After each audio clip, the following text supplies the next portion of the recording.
Okay, folks, welcome back. Today we're going to look at a couple, we're going to do two parts. We're going to do the properties of real numbers and also adding and subtracting of real numbers. So in class we did the foldable, so this is a very short video, and I'm going to do both today. So what property is illustrated by each one of these statements? If I look at this one, m plus 7.3 plus 4.1 equals m plus 7.3 plus 4.1, it looks like I am using the associative property of addition. So this would be the associative property of addition. Why? Because there's three things for one, and they can go back and forth. The one beneath it, 12x plus 4y plus 0 equals 12x plus 4y. I haven't changed the way this thing looks, but I added 0. So what I am using is the identity property of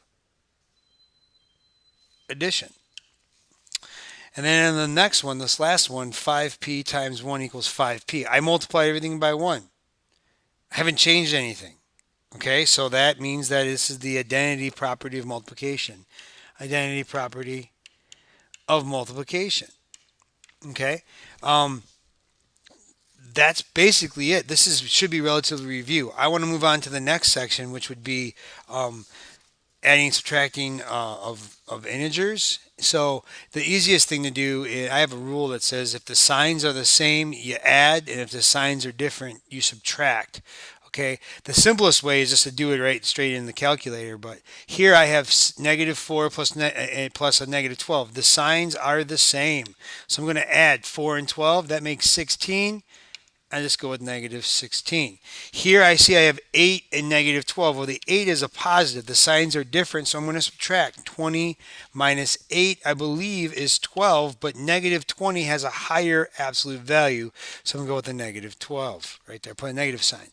13 plus a -7. The signs are different, so I'm going to subtract. 13 from 7, I believe, is 6. Since 13 is the bigger one, it's going to be just a positive 6.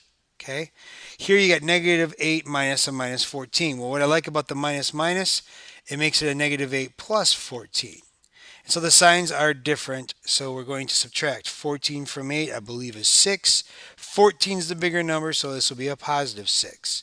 If you look at 4.5 plus a -1.1, the signs are different, so we're going to subtract them. 4.5 minus 1.1 is 3.4, and it's going to be positive because the 4.5 is bigger.